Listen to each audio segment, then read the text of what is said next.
Beautiful people, welcome to Not Drinking Alone. I am Renako coming to you from Nakano Studios in Tokyo. Every other Friday, this podcast is going to save me from drinking by myself. Me, my favorite comedians, my favorite people in Japan, or sometimes just me and you guys are going to lime, shoot the breeze, and sometimes talk a little bit about the heavy stuff, a little bit about loneliness and the nature of being alone. And if you are watching this by yourself, then this is the perfect time to grab a drink, because if you're tuning in, then you too are not drinking alone. Before we get started today, I have a offer from our brand new friends at scamscripts.com. Have your phishing scams been failing?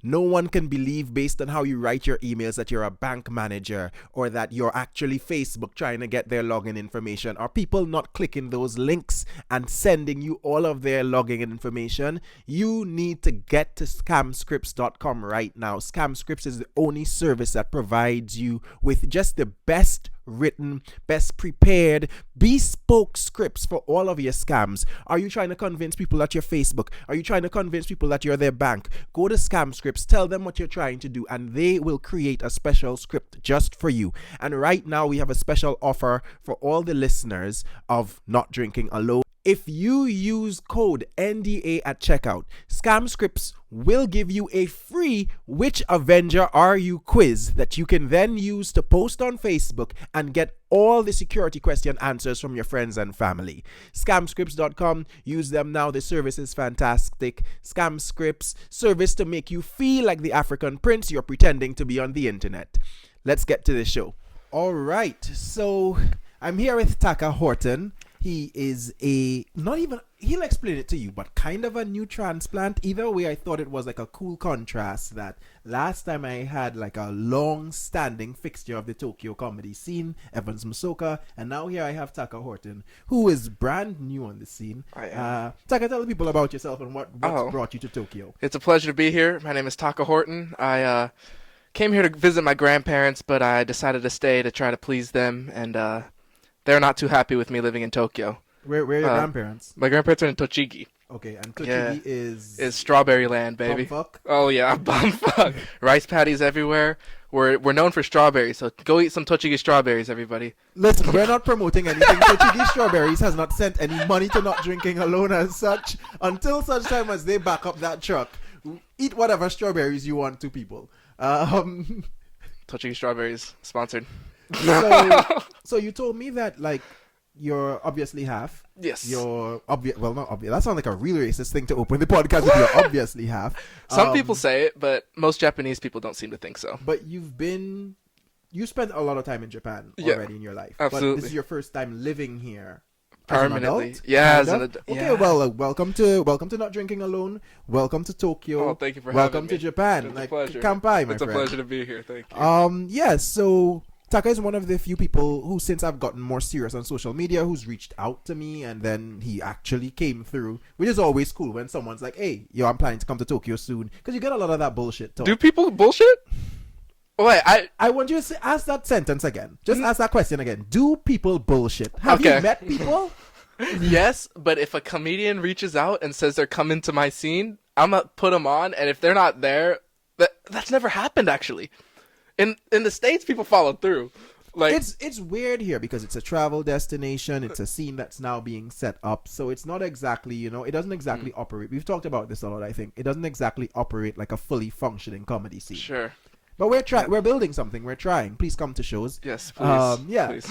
So how does it feel, though? You've been here since January. How does it feel now that you're doing, like, your big boy Japan? It's definitely different. There's things I realize now that I never realized even going back to Tochigi. The contrast from Tochigi to Tokyo. Like, sometimes Tokyo doesn't even feel like Japan. Yeah. Like, it's because in my mind, Japan is Tochigi. You know what I mean? I get that. So you used to spend like summers there, right? So yeah, I went to up until third grade in Tochigi, and then all the summers up from there. Okay. Yeah. What's been different between Tochigi and Tokyo, and what's been different between kid and adult? Oh, that's a tough. Okay, well, between Tochigi and Tokyo, people in Tochigi, they don't even open in English. You know what I mean? Yeah. They don't even give it. They're like, fuck. If you can't speak my language, get the fuck out of my also store. To be fair, they also cannot. That's true. That's yeah. Listen, I've neither lived in rural areas. But so. neither can people in Tokyo. Let's be real. If I was still teaching English, this would be the time to plug like my English teaching business. But I'm out, son. Yeah, fuck that. Yeah, you English teachers aren't doing enough. God damn it, you guys suck. You know what, English teachers? Fuck him. He don't know shit. He don't know our struggle. You have been trying. You've been doing your best. Yeah, we're set up to lose out in these streets. That is true. Japanese kids are ruthless. So I apologize. I take that back. But halfway, fuck the writing. Teach them how to speak. You know what I'm saying? Well, first they gotta want to speak to you or people in general. You know, oh, that's true. Having just general conversation, would be a good starting point. Damn, that's a struggle though. Like when people come to Japanese class, do they? Because here's one actually in Tochigi. Because I was there, I feel like when the English teacher came, it was like, oh, we all have to learn English. People were more willing to listen to the English teacher, maybe because there was like a dark-skinned kid in the class. You're a baseballer, right? Yes. But it's not always good that there's a foreign kid. It doesn't always help. Because then if you lean on that kid too much, then the other students kind of is like, oh, like I've been in schools where there's been a black kid and I walk down the hall and they're like, oh, Anatonomoto Santoka. They're like, oh, there's your dad. Here's your daddy. Because like they're not even seeing black people in general. Yeah. If he's getting any teasing, now I'm getting bundled in it. Wow. And when they don't like me, he's getting bundled in it. So what he's going to do is try to distance himself from me as much as he can as well. Yeah, absolutely. So now, out of all the kids that hate me, he right on top there. Damn. Hafukun is... That's fucked. Yep, that's what they call me, Hafukun. Yeah, yep, but you had a good experience though. I did. Maybe because our English teacher was a white guy. So it was like there was one time in class because when I come here, I'm such in Japanese mode, like first thought goes to Japanese, that there was a time when they were like, okay, how do you say suika in English? And I raised my hand. I was like, Suika! Because I'm so used to trying to figure out the Japanese. Yeah. So when you came in summer, you were also just doing regular school. Yeah, because summer vacation here isn't as long as the... So were you doing like Ekiden and the full thing? Ooh, what is that? So Ekiden is like the road race that they do. But no, I wasn't here till August because we start school back home in August. So I was here June, July. Okay. And then I'm back home for the summers. Okay. So I didn't. I never. You never had to do. No. It might be location dependent also because like when I was working in those schools, I was in Sendai, so it would have been slightly cooler. Okay. Not uncomfortable, but still slightly cooler. So maybe in other places the kids can't even do it because it's too hot to do. Where people be passing out. Yeah. They're passing out regardless. So children like to faint. That's a child activity. Fainting is. They don't let Painting is one of the activities you really get into in your childhood. Everyone had at least, especially if you do assemblies in your schools, like every school had the one like fainting kid. Like, oh, fainting kid fainted. We know fainting kid was gonna faint.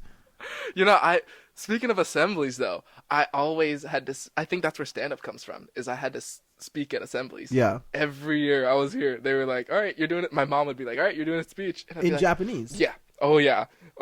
And it's like in front of the whole, because the assembly isn't just your grade. It's the fucking school. So half of these, not half, most of these kids I don't know. So I'm just saying, thank you for having me. Most of these kids didn't even know I was here. But I think that. You wanna know what's worse than that? What's that? Making you do assembly announcements to the school when no one speaks English.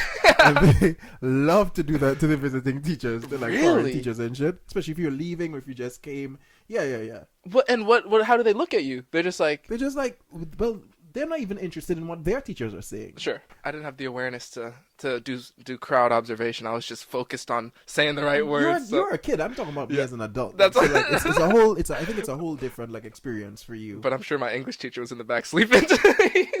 He's like, fuck, I'm ready for this kid to get the fuck out of here. He's ruining my class, screaming suika for watermelon. God, this motherfucker. I thought he knew English. I feel like it's a little bit racist for him to ask the half-black kid to translate watermelon. I feel like that never came across my mind. I feel like for a white teacher to ask a half black kid, like, how do you say watermelon in English? I'm glad you got it wrong. You know what? Big ups to you. Fight racism. Fuck you. Fuck you. Racism. Oh, sorry. Fuck you, Mr. David. I remember your ass, bro. No, I'm just kidding. Mr. David was a good guy. I hope he's still in Tochigi. But the lifespan is, you like, for your colleagues, did you meet other English teachers? A lot, yeah. What's like the typical lifespan of like, I can do this for X amount of time? I would say like the least amount of people I've seen leave is after doing a full first year. Okay. I've seen more people leave immediately, like come, and I always respect that. There was this chick named Eloise Grills. Eloise, she's a great writer, a great cartoonist. Eloise, I doubt you'll ever see this, but I've always respected you. I hope you know that. Her name was Eloise Grills. It's spelled Grills, like, you know, grills. Yeah. And she had tattooed grills on the inside of her lip, which Yo. I thought, which to this day is still the most gangster shit I've ever seen in my fucking life. So, Eloise, one day she came and she was like, yeah, I was walking on the street eating a rice bowl at onigiri, and some old woman stopped me and told me that I shouldn't be doing that. And to her, that was crazy. Like a week later, she submitted her resignation. Wow. And just went back to her country. Wow. She was like, this shit's not for me. Nah, but it's... And I respected the fuck out of that. But so there are people facts. like that who leave, who realize it doesn't work for them, and they have enough sense of self to get out of it.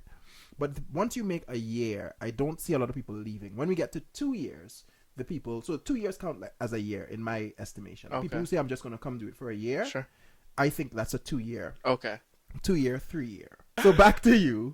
So Tochigi, you had that like a big part of your life was growing up in Tochigi. Yeah, absolutely. And so before this time, when was the last time you were back? Right before I started college. Okay. So 2019. Okay, so the summer of 2019. Yeah. How do you feel being back? And now, like, you're an adult, you model, you're working, so you've kind of found an industry that you work in, you got into comedy. How does it feel being back in Japan from this perspective? Not the Tokyo of it all, just the Japan of it. Yeah, no, it's beautiful being back because it's so cool how language works in terms of like when it's instilled in you so young that it'll flip back. Because after 2 weeks, my first, like, when you think, your first thought was in Japanese. So it was cool to see that transition. But then even like me working my ass off, it doesn't pay off because it's in Tokyo. It doesn't pay off. Yeah. I was at the bar and I'm talking to this Japanese. It was like a rock bar, and his hair was like kind of cool. So I just said, "Hey, like I like your hair" in Japanese. And so we were having a conversation, and then his buddy who's drunk butts in trying to speak English, and then the dude's like, he speaks Japanese. And then he still's coming at me in English, and it was like, "You have a nice." I'm so bad. You said the same thing to me. That like, I think we both have that problem. Like my Japanese is not perfect, but I'm fairly fluent to some level. Sure. But my fake Japanese voice is so shit. So shit. Like there's like Dan Soder. Dan, you know Dan Soder, Yeah. right? Dan's Japanese voice, and he knows no Japanese. I think. Yeah. It's better than mine. It's probably easier if you know no Japanese though. Yeah, because you can just do the noise. I also don't know that many Japanese because it feels awkward. Like because you've got to repeat it to get good at it, right? What happens in this bar now? So that was it? Just the guy was being an asshole the whole time? Yeah, it was just like, but then it was a point, and he was, the dude said it like for the third time. He's like, he speaks Japanese, because I couldn't understand his English, you know, and I kept looking to the guy, and then he would translate it. But it's funny because he translated in Japanese and say it to me what he's trying to say in English, and it was just so stupid. You know what I mean? But I attribute that to the drunkenness, but I still feel like that guy, if he was sober, that's who he is. That's who he is. Yeah, and it's tough because I was vibing with the homie, you know, and then he was being my Japanese translator for this guy's shit English.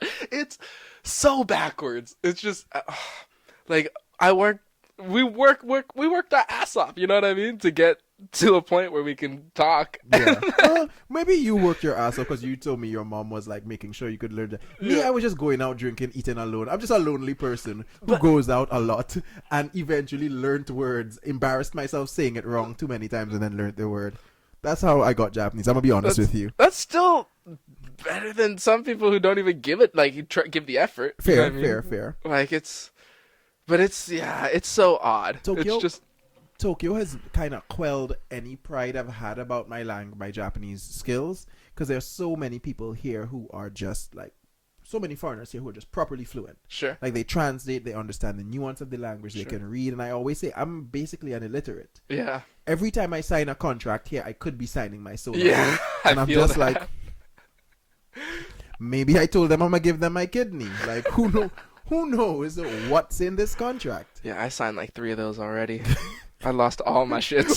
But I've also realized that Japanese people also don't read them because it'd be long. That's fucking- true. Everything looks like a fucking Apple terms and conditions here. 21 pages. Everything. It's like who cares? Like trap me. If I gotta choose between being trapped for my future and reading reading this this shit, how many kidneys do you want? You want 3? I'm gonna give you both of mine and then find another one. 'Cause- No, that's facts though. That's Okay, so you're experiencing that kind of struggle of coming back to a place that you do consider to some level home and to Yeah. some level your country, and Sure. still feeling like an outsider. I don't think that's gonna go away though. Okay, I think to a certain extent I'm gonna have to accept it. It's just I think I'm so fresh to Tokyo. It's so I understand it's a tough thing to grasp, but at the same time it's just if I want to be here, I need to get used to it. So that's for sure. Or you can be like me, not get used to it, and just keep beating yourself up mentally and basically turning into a psychopath. That's also an option. So if you live in Japan and you're having a hard time, how about internalizing all of it and eating all of your pain and turning into a crazy person? That is too an option. Because there's so much levels to what you're fucking experiencing, Sure. though. There's so much levels to what you're experiencing. How is the Tokyo experience going compared to the Tochigi experience? That's a good question. I keep doing my hands think- this like I'm a priest. No, that's a sign of a good interviewer. That's How is it? it's it's been okay because I think I've gotten to the point where I'm just like I'm just gonna be grouped in with the foreigners and I'm just a foreigner. You know what I mean? I can never be until I get stopped by the cops. Yo, cops, come fucking get me. I got my passport, I bitches. would like to remove myself from this narrative. I would like to.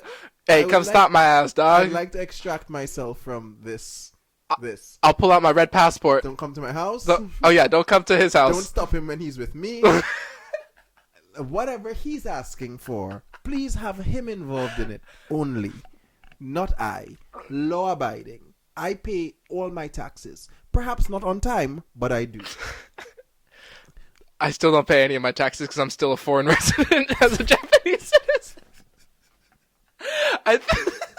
He thinks he doesn't even fucking know. Oh, to be young again. I think I have till 6 months, right? I have to live here What for the fuck 6 are you asking me? I don't know. I just said I pay all my taxes late. Come get my ass, feds. I passed the... Once again, this is Taka Horton. Taka Horton speaking for Taka Horton. My Only Japanese last name is different, so come get me, bitches. Renako has nothing. I would like to spell the word nothing to you. Notthing. Nandemo nai. Watashi to kanke nai desu.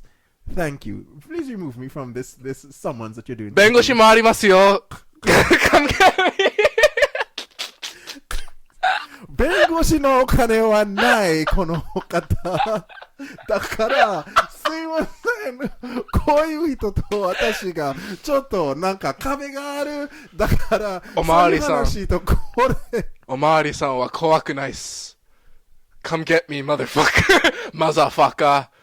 Come get me, motherfucker. I'm gonna be bleeping a lot of what he's saying. When you're hearing bleep bleep bleep, just know he's saying shit that's gonna put me in trouble.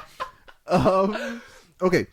All right. So we went through Japan as a child, like Japan as an adult, Tokyo as a child, and I think it's mostly the same struggle I think you're dealing with, right? Like maybe Tochigi was a bit more safe for you, so you felt a little bit like you fit there easier. Yeah. Because they know you there. Yes. You told me you still hang with your baseball friends from Tochigi, which I think is mad fucking cool, by the way.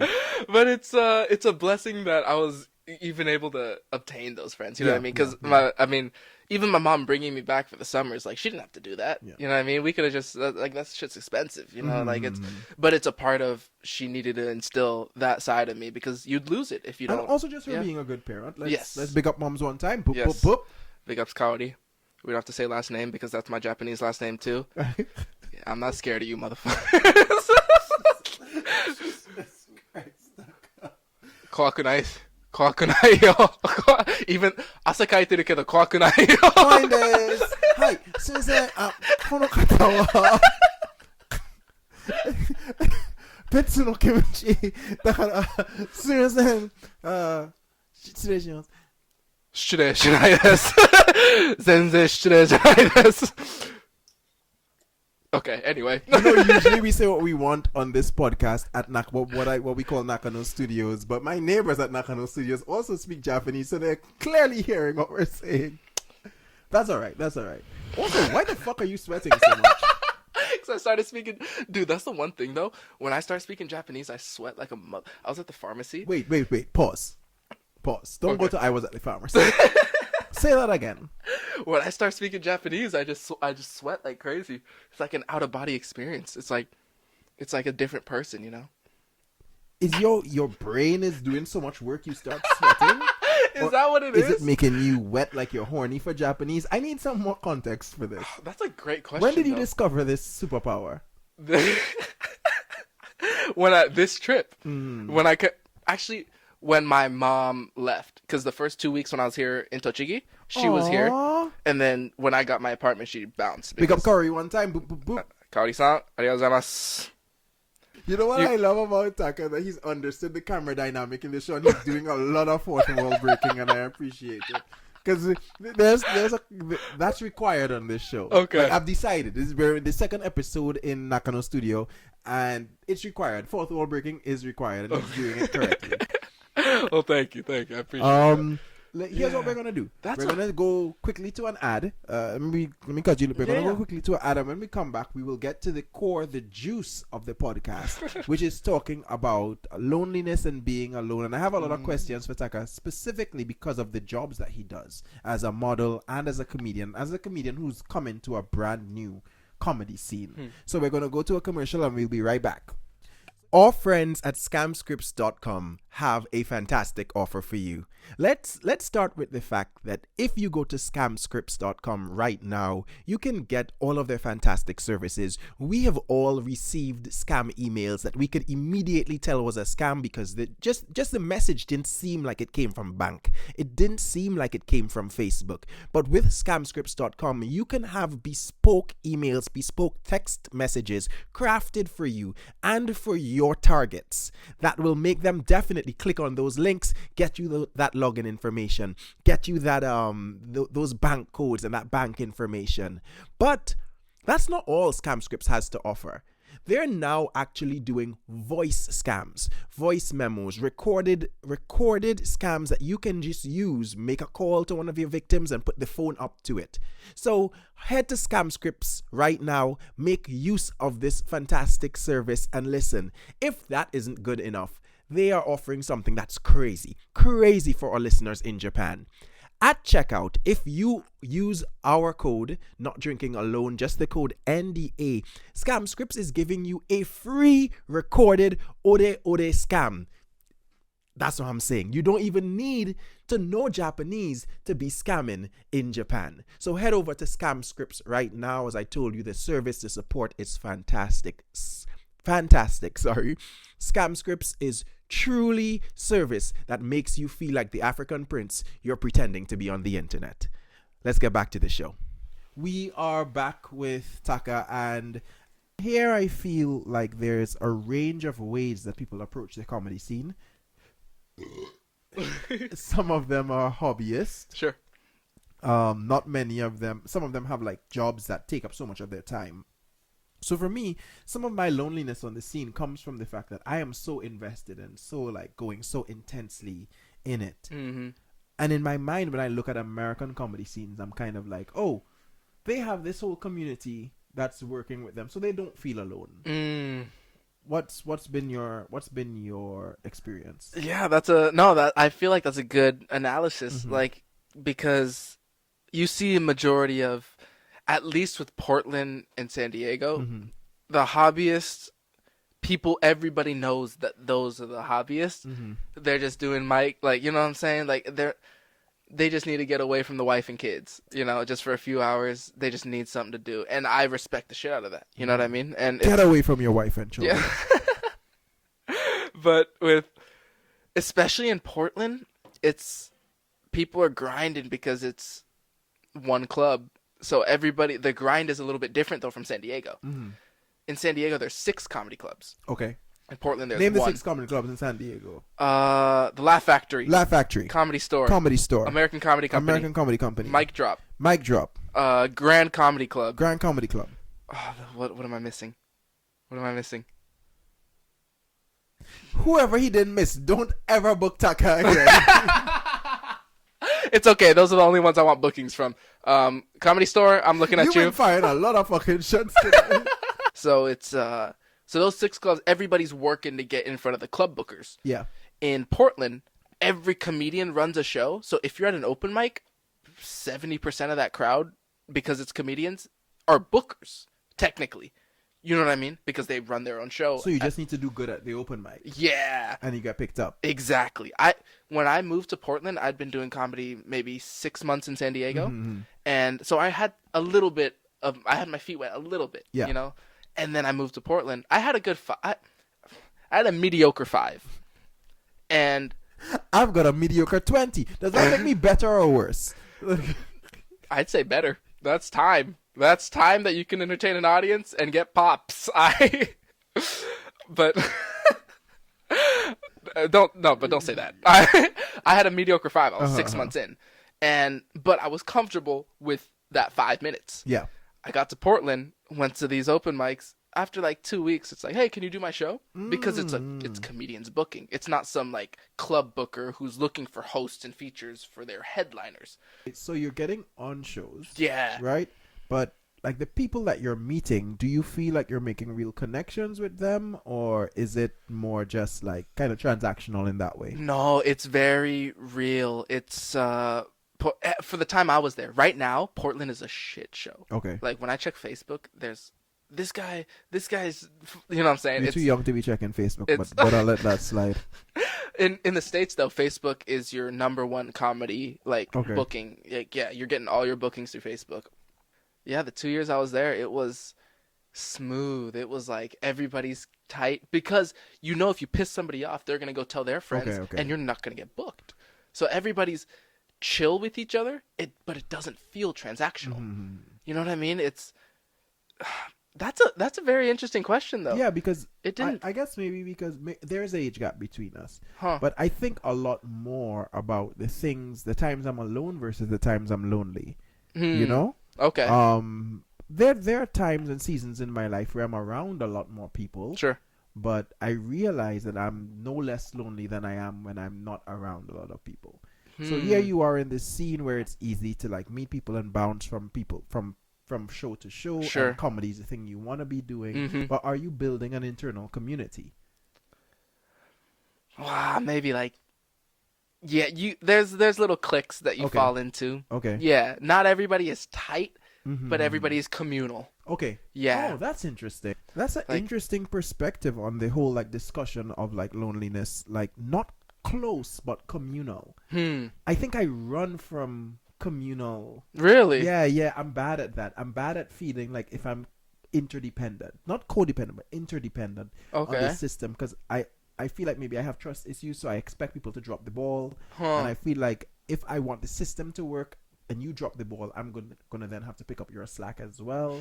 So I kind of avoid that communal idea. But you've just injected you're saying that I blew your mind with the Japan thing, but you kind of just blew my mind with this thing. Yeah. In terms of like, my idea of feeling lonely is more about a lack of that closeness. But perhaps it's also a lack of the community. Yeah. And not just the community, but functional community, where there is some level of interdependence on each other for the communal activities to work. But it's hard here because you know if somebody's booked on a lineup, you know they did the groundwork to get that booker's attention. Yeah.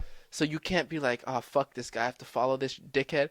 But if it's comedy. You know what I mean? It's comedy. So it's like, here I don't feel that way. I feel like if people drop the ball, like it's it's there. But in Portland and San Diego, Yeah. it's like, and I've bombed my ass off in both cities. Yeah. You know what I mean? On shows and open mics, where it's like they know what you're capable of, but that energy wasn't just. It's not necessarily the audience, but your energy just wasn't at that level because you just. There's some days where you just don't feel like being funny. You know what I mean? Like that's just comedy. I think even with that, we don't blame each other. It's just like, hey, dude, you're good. Like I'll get him back, and then the headliner's gonna fucking murder. And my approach to that is always kind of more like my oh god, I'm revealing things I should probably tell my therapist. But for me, it's like my value is in that I can do this skill well. Yeah. So that if I have to show up somewhere and I'm not feeling like being funny. And I have to choose between being part of this community where I communicate with you or putting all the energy I have left into going on stage and doing the thing that I'm in this comedy club to do.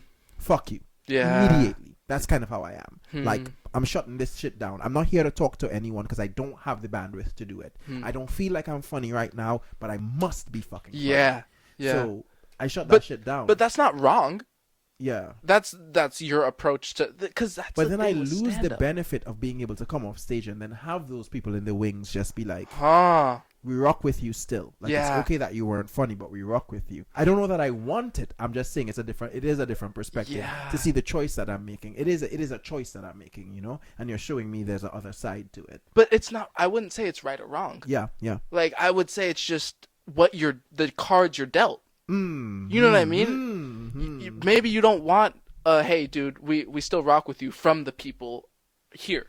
But when it's somebody you respect and it's like, I've seen this fucking guy murder, I've seen this guy bomb, and I've seen everything in between. Yeah. When that guy's coming up to you like, hey dude, you're good. Like I know what you're capable of. Get him the fucking next time. I'm gonna go fucking pick him up. You're like, thank you, dude. Like because the audience didn't deserve that. Go fucking get him for me. You know what I mean? But there's only certain people that you can put that trust that can into. Give you that feeling. That can give you back that feeling. Yeah. Even when you lose it, only certain people can be like, whose word counts enough. Exactly. Yeah. Exactly. And that's like I'm saying, that's the cards that you're dealt in a certain scene. Okay. That's out of your control. That the people who are you're surrounded by, to a certain extent, is in your control. Yeah. But it's out of your control once you're in a scene. Yeah. You know what I mean? And you can take what you can from a certain scene, and you can put back in what you feel into a certain scene, but you can't like choose the players that are in that scene. If that makes sense. Yeah, I get what you're saying. Yeah. Like you get the hand that you get, and you just play it, and you play it as best you can. Absolutely, but it's interesting to have like come here and then have the one club and then be dependent on that one club. Yep. Interesting is a word. Yeah. So you do comedy and you also model. Sure. Please hire my guy. If you're looking for a model. Both are very isolated industries. Sure. It's like you're on stage by yourself. More often than not, you're in front of the camera by yourself. Do you think that you have a personality? You used to do team sports a lot. So do you think like your personality, is that something you had to grow into? Comedy-wise, I think baseball prepped me very heavy because, like I said, it is a team sport, but it's very individual. Because, like, even if you're playing shortstop, you still have to depend on the first baseman to make the catch if you throw it, but you still have to fucking get that ground ball. You still have to be able to field it, because if you bounce it off your glove, the first baseman has no effect because you didn't even get to throw it to him. So it's like, it's very individual, even though it is a team sport. Even like hitting, like, and this can relate to cricket too. But if you're like hitting, I don't care about cricket either. But but if you're hitting, even though you're doing it for your team, you still have to get. You know what I mean? You still have to do something to pad your own stats. Yeah. Because it's especially at the high school and college level, because you're trying to get either recruited to college or recruited for pro ball. But for comment or for modeling, there it is. I still feel it's a team sport. Because if the photographer isn't doing his job, if the lighting guy isn't doing his job, if the stylist fucks up, if the makeup artist is fucking your face up, it's a mess. You know what I mean? So everybody has modeling feels like a team sport. It is. Okay. It is. Yeah. Even though you're in front of the camera by yourself, you still need everybody to do their role, or and with modeling, you're the last chosen. The photographer gets chosen, the makeup artist gets chosen, the stylist gets chosen, and then with that, the lighting people get chosen, and then they're like, okay, last thing we need is a model. Okay. It's never like, okay, let's pick the model and then base the photography team and the makeup. Rarely it's like what that. What you're saying is, when I look at any real hot modeling chick and I'm like, oh, I can never have her because she's like valuable. I should probably be knocking that shit down a few notches. And like, she was the last chosen on every job that she's done. I don't care how perky her breasts are. Sure. I shouldn't feel, because when I'm doing comedy, they choose me because I'm funny and I get chosen early. Yeah. But her and them titties was the last thing on the call sheet. Because there's many other women with her, or even guys. Yeah. With my hair. Guys with her titties? Exactly. Okay. Exactly. Okay. Do you know how easy I can get transitioned? How easy? please let us know. And let's go deep into Taka's plan for transitioning when we come back from this ad.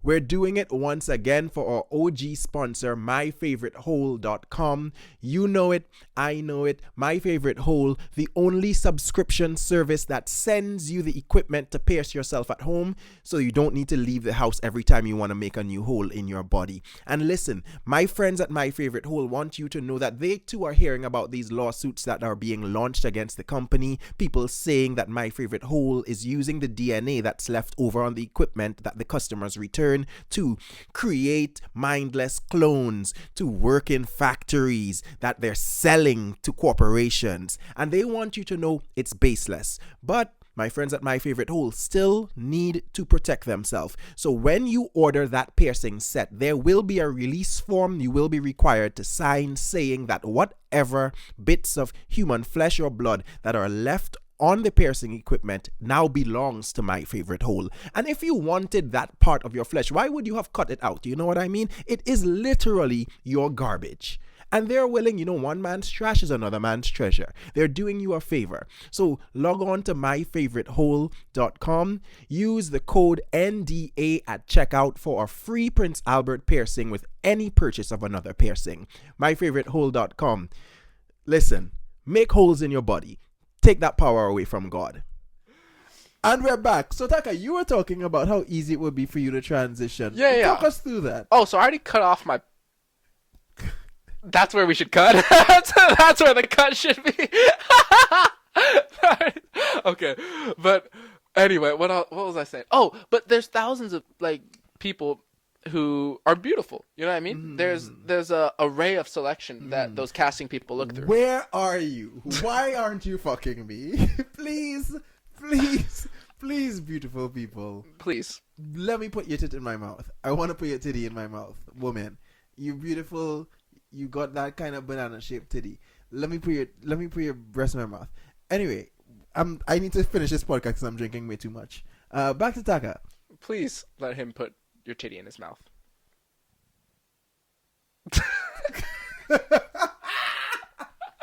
Okay. But there's many beautiful people out there that those casting people are looking through who, I mean, they fit the sizes, they just need the one that they want. You know what I mean? So it's like, but that model can't work without that crew. So that crew is selected first because they need to be available. And then it's who's available on that day. Okay. And then they get to select out of that array. So it's more scheduling than anything else. That too. Yeah. It's very timing based. Time. But it's so luck based. But I feel like that's with any industry. True. You know what I mean? True. So that's why I look at modeling when people ask me things about it. I'm just like, it's a regular 9 to 5. You know what I mean? We work from 10 a.m. to whatever, 6 p.m. Yeah. You know what I mean? It's a regular 8-hour shift. It's just... It's not a 9 to 5, but go on. Here he is at 22 talking about it's a regular. Have you ever fucking done a 9 to 5? Talking about it's a regular 9 to 5. Shut up. You out here wearing cool clothes and getting fed grapes and whatever the fuck happens on a modeling shoot. I promise. And people telling you how good looking. Oh yeah, I love it. I love it. Snap, snap, snap. Oh, it's a 9 to 5. Meanwhile, at a 9 to 5, people in the break room commenting on how ugly your shirt is. It's not fucking nice. I'm not saying it's not work, but it's not fucking 9 to 5. That's fair. But at the same time, Yeah. with a 9 to 5, you know you're getting paid on Friday. Okay. You know you have work from Monday to Friday from this hour to this hour. Yeah. Sometimes we're just like, hey, can you be here tomorrow for this rate? And it's like, oh shit, sure. But even that rate, you're not getting it till it's 3 nice months to know later. that you're getting money on a certain. That would be nice to know that I'm getting money at some point. Like it's But you know what I mean though? I'm still waiting on 2 checks from jobs I did back in the States. Oh shit. You know what I mean? Yeah. Because they have 3 months to pay. I don't know when that money's when coming. that money comes in, I'm gonna talk to you. There's something I want to talk to you about. You'll talk when that money comes in. All right. Let me try to point this towards a wrap up direction. Yeah. Okay. So we talked about being mixed and coming back to Japan. Being mixed, moving back to Japan, like moving back to your second culture. We talked about doing comedy. We talked about modeling. Which of those 4 things, being mixed, moving back to your second culture as an adult, comedy, modeling, which would you say make you feel the most alone? Being mixed is an interesting place, because even that guy on YouTube who goes and interviews people is like, introduce your background, and the person's like, well, I'm half French, I'm half Japanese, and that YouTube I have no channel? idea who you're talking about. You're way too young for me to be watching the same shit as you. But okay, he exists. Go on. Yeah, and so I hear people having similar experiences, but it's all different. Okay. With being mixed, and I hate to. That also could be the American in me, where leaning on race is like a big deal. Yeah. But I do feel that it puts you in a conflicting situation, because you can't say I'm this way or this way. You're always in that middle. You're always in that half, And the middle is sometimes an isolating place to yeah, because there's only a certain number of people who can understand. Like, I'm not like you understand my struggles, and I feel like I understand your struggles, especially being in Japan. Yeah. On a similar level, but it's that there's parts that I'll never be able to understand. I'll never be able to understand what you experience around black people. You know what I mean? Sure. Yeah. But vice versa. Yeah. You know what I mean? And it does feel isolating, because even your parents don't understand it. Okay. Because they're full one way or another. So I think that might be like the most isolating thing. Yeah. How do you? But what when you feel and it might be the most, but all the other things have parts that probably sure. bring you down. What's your remedy for when you feel lonely? How do you bring yourself out of that space? I think I'm still dealing with it. You know what I mean? I don't think there is a remedy that I've said I've dealt with. Yeah. But being in the States, you don't feel it as much. Is that because of the weed? Guys, police, you didn't hear that. In the States, being in the States, I said. Also, just like happened on the first episode, my battery's about to die, so we gotta. Oh, okay. So yeah, but being in the States, I feel like just because especially in San Diego, especially in Southern California, if I grew up in Nebraska, it'd be a different story. And you do look a bit Hispanic. Exactly. I get Filipino, I get Latino a lot, I get Native American. Yeah. So I could be an array of things that people just put me in that box. Yeah. Here, it's just, oh, there's another criminal. You know what I'm saying? I'll be fair. Even their discomfort doesn't go that far as making a judgment. I will be fair to Japanese people in that. Okay. The police might be like, here's a different person that we need to question. Sure. But I think the average Japanese person, even when they treat you less than or badly, it doesn't necessarily directly go to criminal. Okay. It just goes to, we're not doing the thing that everyone should be doing. Okay. Yeah. So I hope that relieves it a little bit for you. No, absolutely no. Yeah, And that you're not being viewed as a criminal. Sure. Yeah. No, that wasn't of course an exaggeration. Taka will definitely. Hear me. There's just me and Abi and producer. Can you see producer? Like he's way far in the back. Yeah. Can you see producer? So we'll definitely have you back on because I do want to talk about this sports stuff. Absolutely. There's just so much going on with you. But it's been great. It's been great to have you here. Oh, it's been great to be here. Thank you for having me. Thank you for drinking. Thank you for reaching out before you even moved over. Taka's going to be performing at Tokyo Comedy Bar. He's starting on the open mic scene, but very soon we'll be pulling him up. And when I say very soon, on March the 17th is my next Renako's Big Comedy Lime storytelling show. We're going to be talking about the worst jobs you've had, and Taka's going to be on talking about what it's like to say your job is bad when you're just a good-looking man with high cheekbones